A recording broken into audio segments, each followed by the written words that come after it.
Welcome back, everyone. This is Dave from Korman Productions, here to do another rewatch video of Quantum Leap, Season 2, Episode 18, Pool Hall Blues.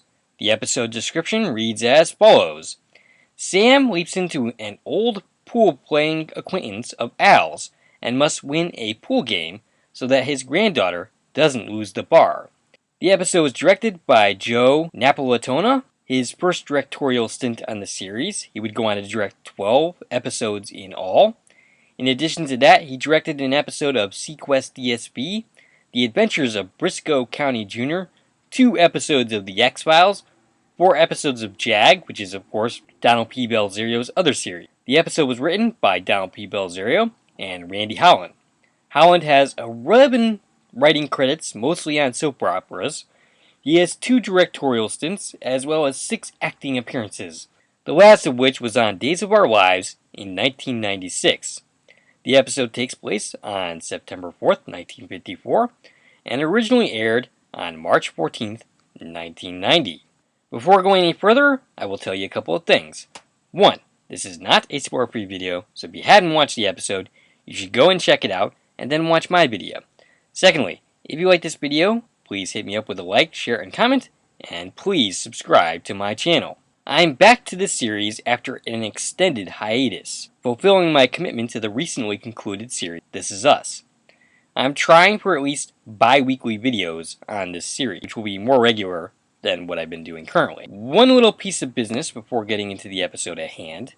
If you are a Quantum Leap fan, which I'm assuming since you're watching this video that you are, or you could just be a fan of hearing me blabbering on and on, you never know. You should know by now that NBC has ordered a revival of the series. Deborah Pratt and Donald P. Belzerio both have involvement in the new series. Scott Bakula so far has no involvement that has been announced. If he never makes an appearance, that would be a serious crime. I'm just hoping for some closure for his character that we did not get in the original series. So one appearance would be just fine and dandy with me. This series has an opportunity to explore questions we had that were never addressed in the original series, or at least not very much, such as what happens when a Leapy returns to their original life, or show more of how a person who ends up in the waiting room reacts, which is something friend of the channel, Mark Davidson, often is interested in. I don't expect a very long run of this new series.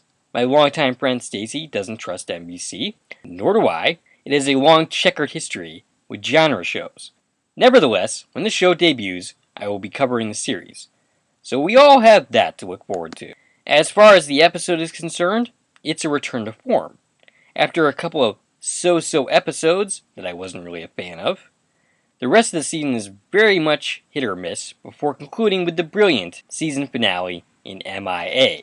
Sam leaps in and finds himself playing pool in a pool hall. He's confused and disoriented as usual. The person who's trying to play with him wants to put money on the game, which Sam has no idea how to play. He takes a shot, whiffs badly, oh boy, and credits. When we come back, we see a woman who owns the place, singing. Her name is Violet, and she's played by Sherry Headley, who was in both the Coming to America movies, 2 episodes of Switch at Birth, an episode of Castle, which co-starred John Hurtis, who played Miguel on the recently ended This Is Us. And apparently there's some talk of a revival of the Castle series. If there are any fans of that series, that should come as some good news for you.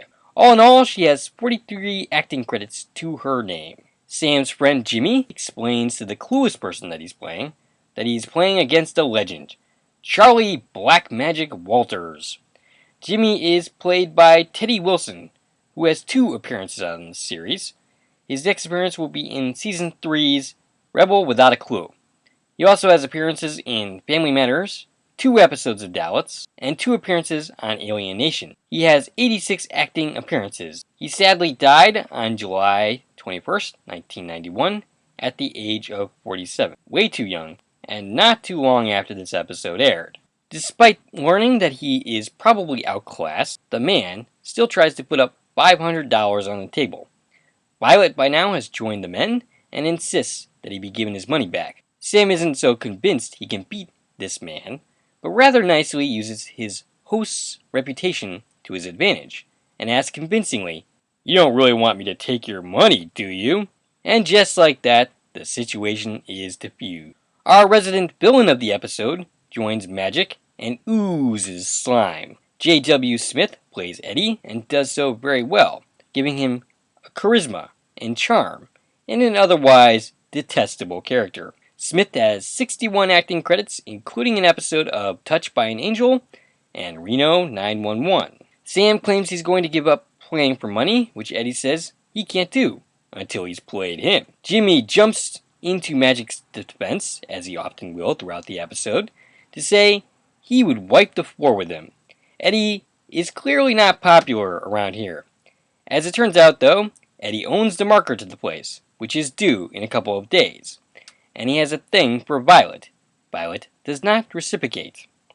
Eddie exits the scene when Al enters the scene at 9 minutes and 7 seconds, gushing how unbelievable it is that Sam has leapt into Magic. He points to Sam's pool stick and announces that it's Alberta, Magic's lucky stick that he named after his wife. Almost as big of a legend as he is. Sam suggests now is a good time to go somewhere to talk, away from the people. But Al doesn't want to go to the men's room, thinking it's dirty. When asked where Al would rather go, he suggests the women's room. Because of course he does. In the bathroom, Al reveals that he tried to pickpocket Magic when he was a kid, after he ran away from the orphanage. Instead of turning him in, Magic took him under his wing, and took him along for a ride, with the idea that Al would eventually find a family. That was until Magic was busted in New Orleans for playing at a white man's only table. Al insists that Sam has to help Magic, and of course, ever the mensch, Sam says he is absolutely going to do so. The deal is, Violet borrowed money from a loan shark to turn the pool hall into a blues club. Eddie bought her marker, which is what he's going to use to own the place. Eddie is putting up the marker to get the pool game with Magic, because he knows that Magic's eyesight is gone. What he doesn't know is that Sam's eyes are perfectly fine. Just one hole in that, though. Sam doesn't know how to play pool. He specifically says he couldn't shoot a game of pool with a shotgun. And Sam, I would highly recommend against you trying that. But anyway, better you than me, Sam. Pretty sure the game would be over mighty quick if this were my lead.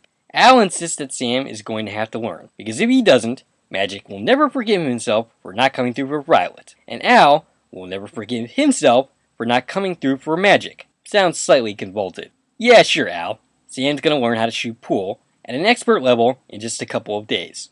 Seems legit to me. But then again, the series hasn't always been realistic when it comes to things like that. The next morning, Sam has a brilliant idea. Why don't we take out a loan from the bank? Oh geez, Sam. As Al points out, Violet is black and a woman. The odds of her getting a loan in 1954 are nil. If they could have done this originally, you don't think they would have tried, Sam? As it turns out, they did try before. But Sam suggests that they try it again. Maybe things will be different this time. Sam, do you have anything but optimism backing up your plan here? Sam tells Violet that he doesn't see a black woman. He sees a businesswoman. Well, congrats for you, Sam, but unfortunately the rest of the world, in this time and place, doesn't see it that way. He's asked by Violet if he's been sneaking onions, a reference that is made twice in this episode. I don't quite get the reference. Guess it's code for drugs or something?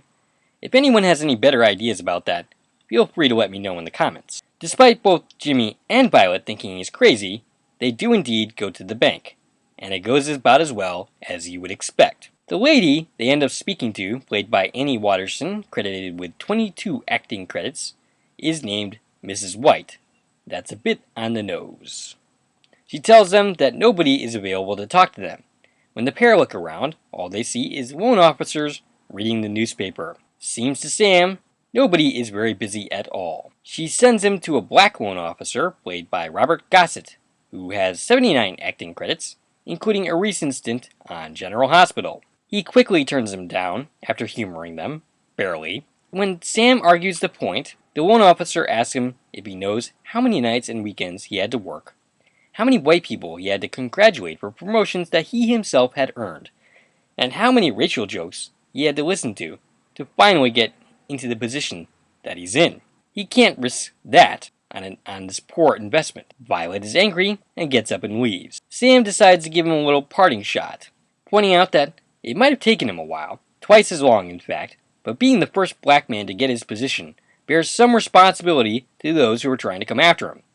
Nice little speech, well delivered by Bakula, but I highly doubt this would play in 2022.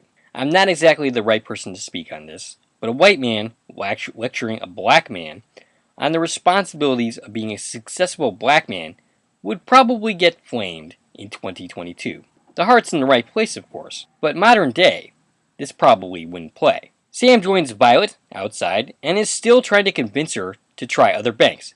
Dude! Give this up already! It was a fool's errand to start with. Now that this was a dismal failure, and that nobody has confidence in Magic or Sam's ability to win the pool match against Eddie, Violet decides to give Eddie what he wants. Her. Jimmy catches onto this and grabs Sam, who takes exception to Eddie putting the moves on her, and reacts violently. Eddie tells his body man, played by Ken Foree, who has 112 acting credits and seems to have a thing for starring in Rob Zombie flicks, to be cool. Sam challenges him to play a game of pool, which Violet jumps in and says he can't do that because of his bad eyes. Damn, Violet! Way to throw your grandfather under the bus! Nevertheless, Eddie accepts the challenge. Al attempts to teach Sam how to play pool. Sam is taught the basic concepts, but it'll take years to develop the skills he would need to beat anyone. Never mind Eddie. And Sam, don't try your shotgun method, unless you're going to shoot Eddie with it. I'm okay with that. But Al has a different idea that doesn't involve bloody violence. He comes up with a program that shows Sam where exactly to strike the ball to get it to do what he wants it to do. We then have a slow motion montage leading up to the big game.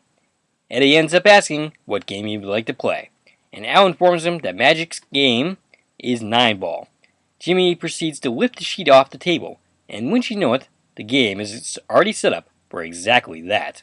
Al tells him he's on his own for the shot that determines who's going to hit first. Sam wins, and then he and Al go to work successfully. Another montage follows, game after game, where Sam seems to be doing quite well, but they are tied. Then suddenly there's a malfunction because of an energy drain thanks to the Pentagon.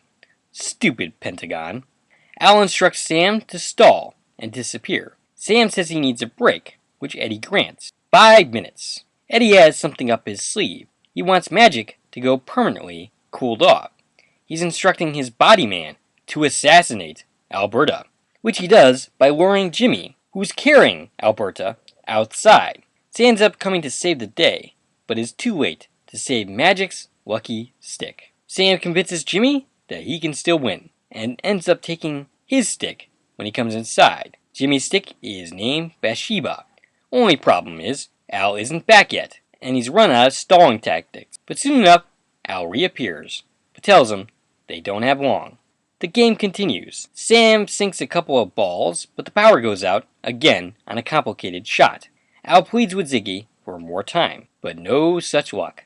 Sam dramatically decides to take the shot himself, with no help. Sam hits, and we see the ball in slow motion as it slowly makes its way to its target. The crowd is tense. Al and Sam are practically nose to nose when the ball hits its target and sinks, with both Al and Sam exchanging adorable looks of triumph. Sam has won. Violet gets her marker, and Eddie goes bye-bye.